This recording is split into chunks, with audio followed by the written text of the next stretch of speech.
बिस्मिल्लाहिर्रहमानिर्रहीम। अस्सलाम वालेकुम नाज़रीन, मैं हूं डॉक्टर अली और आप देख रहे हैं मेरा फेसबुक और यूट्यूब चैनल। नाज़रीन, इसे कहते हैं 100 जूते और 100 प्याज खाना। पाकिस्तान ने अफ़गानिस्तान की अच्छी तरह से धुलाई की, काबुल कंधार के अंदर खौफनाक हमले किए और फिर पाकिस्तान ने अपनी मर्जी के माहदे पर दस्तखत करवाए। नाज़रीन, पाकिस्तान और अफ़गानिस्तान के दरमियान जो सीज़ फायर हुई है उसकी वो चीज़ें जो अभी इससे पहले पता नहीं थी वो सामने आई हैं, वो आपके साथ हम शेयर करेंगे। और इसके बाद नाज़रीन क्या होने जा रहे हैं ये तमाम तर डिटेल्स भी आप जानेंगे। और इसके साथ ही जो बड़ी और अहम तरीन डेवलपमेंट हुई है नाज़रीन, ईरान ने पाकिस्तान के दुश्मन की लाश का, एक बड़े कमांडर और बड़ा मतलूब जो दहशतगर्द है, उस कमांडर की लाश का तोहफा पाकिस्तान को दिया है। ये भी आप जान पाएंगे। वीडियो की तफसील में जाने से पहले अगर आपने हमारे इस चैनल को सब्सक्राइब नहीं किया हुआ तो आपसे गुजारिश है काइंडली इसको सब्सक्राइब कर लें और बेल आइकन को ज़रूर दबा दें ताकि हमारी आने वाली वीडियो सबसे पहले आप तक पहुँच सकें। नाज़रीन, हम आपके शुक्रगुजार हैं जो आप हमारे वीलॉग्स को देखने के लिए वक्त निकालते हैं और कमेंट सेक्शन में अपनी मोहब्बतों का इजहार भी करते हैं। नाज़रीन, आपने वो मिसाल सुनी होगी कि कोई शख्स था कि उसे कहा जाता है कि किसी सज़ा के तौर पे उसे कहा जाता है कि तुम दो चीज़ों में से एक चीज़ चूज़ कर लो, या तुम 100 जूते खा लो या फिर 100 प्याज खा लो। तो वो क्या करता है कि पहले वो कहता है चलो जूते तो अच्छे नहीं हैं, तो इस तरह करता है कि वो कहता है प्याज खिला दो, तो 2-3 प्याज वो 4 खाता है, तो उसके बाद वो उसको लगता है कि नहीं नहीं इससे जूते बेहतर हैं। तो वो फिर इस तरह करता है कि उसको अभी 4-5 जूते पड़ते हैं तो उसको बड़ी तकलीफ होती है, तो वो कहता है नहीं इससे बेहतर है प्याज खा लूँ, जूते 100 जो हैं वो नहीं खाए जाएंगे। फिर वो क्या करता है कि वो फिर 3-4 प्याज खाता है तो वो बर्दाश्त से बाहर हो जाता है, तो फिर वो कहता है नहीं मुझे जूते मारो, मैं जूते खाऊंगा। तो उसको जो है वो 100 जूते फिर मारे जाते हैं, उसको फिर जूते मारे जाते हैं 5-7, तो फिर वो उसकी बस हो जाती है, कहता नहीं मैं प्याज खाऊंगा। और इसी तरह करते करते वो 100 जूते भी खा लेता और 100 प्याज।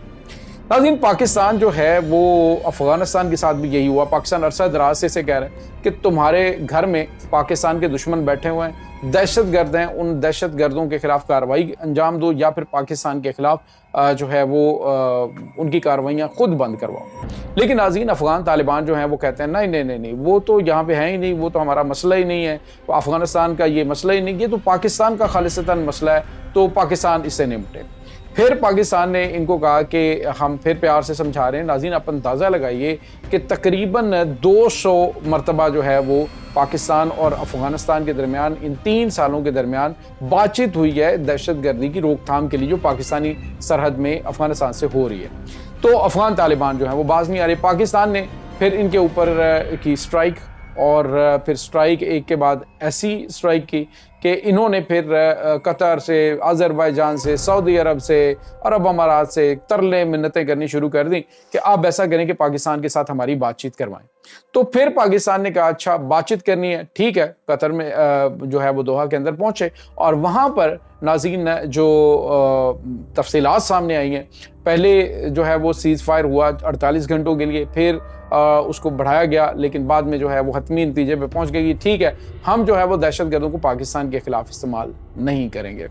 तो नाज़रीन, जो तस्वीर सामने आई मुल्ला उमर का बेटा मुल्ला याकूब जो कि पाकिस्तान के वज़ीर दिफा ख्वाजा आसिफ के साथ खड़ा था, तो उनकी शक्लें देख के दोनों की, जिसमें ख्वाजा साहब के चेहरे के ऊपर मुस्कुराहट थी, जबकि 12 बजे हुए थे अफ़गान वज़ीर ख़ारजा वज़ीर दिफा के चेहरे के ऊपर। तो मुझे वो शाकिर शुजाबादी का शेर यहाँ पे याद आ गया कि इस मुआहदे की तफसीलात जो हैं इनकी शक्लों से ज़ाहिर होती है। फ़ातिह और मफ्तूह जो है उसका भी बिल्कुल वो सामने आ जाता है और इससे पता चलता है कि किसने जंग बंदी के लिए कहा रिक्वेस्ट की थी और किसने नहीं की थी।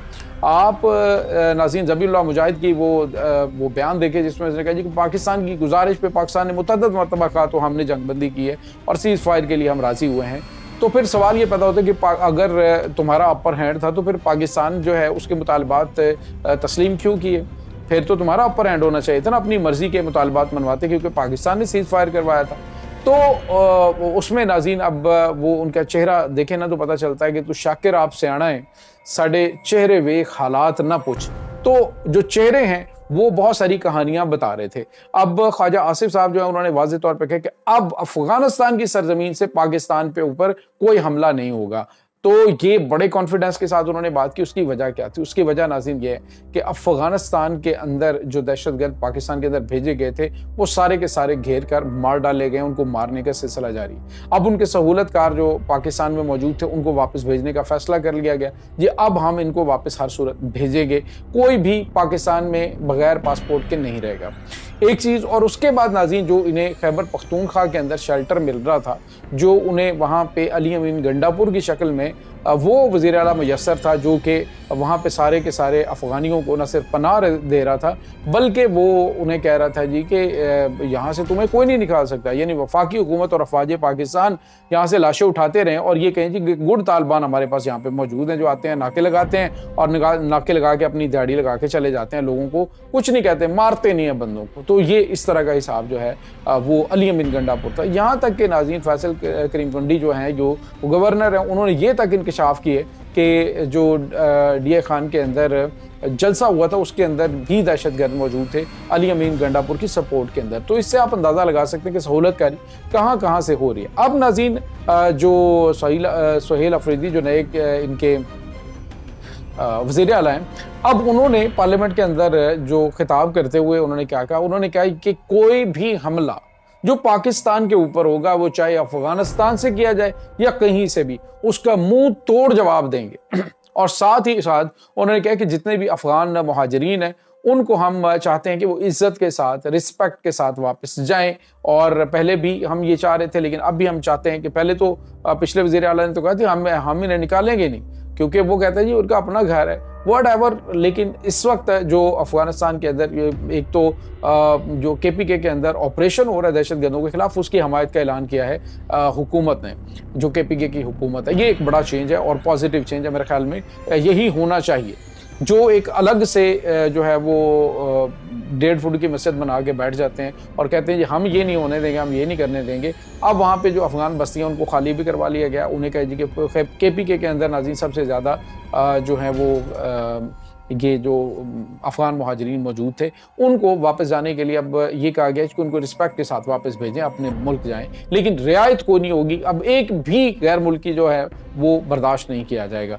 तो इसके साथ ही नाज़रीन जो बड़ी और अहम तरीन चीज़ जो है वो आपके साथ हम शेयर करने जा रहे हैं, वो ख़बर है नाज़रीन अफ़गानिस्तान के हवाले से ही। लेकिन अफ़गानिस्तान की सरजमीन पे आपको पता है कि बड़ी तादाद में जो ईरान के अंदर भी पाकिस्तान के ऊपर हमलावर हो रहे थे दहशतगर्द BLA के BLF के, वो वहाँ से ट्रांसफ़र हो गए अफ़गानिस्तान के अंदर। अब नाज़रीन उनकी लिस्टें उनके कमांडरों की वो सारी तैयार हैं, वो पाकिस्तान ने इनको दे दी हैं, इनके ठिकानों की भी दे दी हैं कि अब तुम्हारे पास कोई ऑप्शन नहीं है। तुर्की ने, पाकिस्तान ने, कतर ने, सऊदी अरब ने, अरब अमारात ने, उन्होंने सब ने वाज़े तौर पे इन्हें कह दिया है कि देखो हमने पहले भी तुम्हारी बातचीत करवाई थी और दोहा मुआहदे के तहत तुमने अपनी सरजमीन को पाकिस्तान समेत किसी भी मुल्क के खिलाफ इस्तेमाल नहीं होने देना, लेकिन वहाँ से मुसलसल हो रही है। तो अब जो है वो कहीं पे कोई रियायत नहीं होनी है। तो अब जो है वो नाज़रीन एक और जो डेवलपमेंट हुई है कि बलूचिस्तान से पंजगोर के इलाके से ताल्लुक़ रखने वाला एक ऐसा दहशतगर्द कमांडर जो कि पंजगोर हेडक्वार्टर के ऊपर 2022 में हमले में मुलविस था, इसके अलावा भी पुलिस के ऊपर, सिक्योरिटी इदारों के ऊपर हमलों में ये कलीदी हैसियत रखता था। आज नाज़रीन ईरान में उसे जहन्नुम वासिल कर दिया गया है। इसका नाम है नाज़रीन जमील उर्फ टिटक उसका नाम है, और ये टिटक के नाम से पहचाना जाता था। ये नाज़रीन आज कमांडर जो है वो जो ईरान की फोर्सेस हैं उन्होंने आज ठिकाने लगा दिया है, पाकिस्तान को तोहफा दिया है पाकिस्तान के दुश्मन का कि ये लो, ये हमने आपके लिए काम करने। नाज़रीन इस वक्त पाकिस्तान और ईरान के दरमियान बड़ी ज़बरदस्त कोऑर्डिनेशन ख़ास तौर पे इंटेलिजेंस शेयरिंग के हवाले से चल रही है। सरहद के ऊपर जितने भी एरियाज़ हैं वहाँ पे ऑपरेशन किया जा रहा है, ख़ास तौर पे जो सिस्तान बलूचिस्तान का इलाका है और ईरान के अंदर उसमें, और जो पाकिस्तानी सरहद है वहाँ पर भी फोर्सेज लगा दी गई हैं। कोई यहाँ से भागने की कोशिश करेगा तो उसे पकड़कर या पाक फौज के हवाले किया जाएगा या फिर उसे वहीं पर ठिकाने लगा दिया जाएगा। तो ये नाज़रीन इस वक्त ताज़ा तरीन अपडेट्स चल रही हैं। इस तमाम सूरत हाल के बारे में आपका क्या कहना है? कमेंट सेक्शन में अपने ख्यालात का इजहार ज़रूर कीजिएगा। इंशाल्लाह बहुत जल्द मिलते हैं एक नई वीडियो में, तब तक के लिए अपना बहुत सारा ख्याल रखिएगा। अल्लाह मुबारक।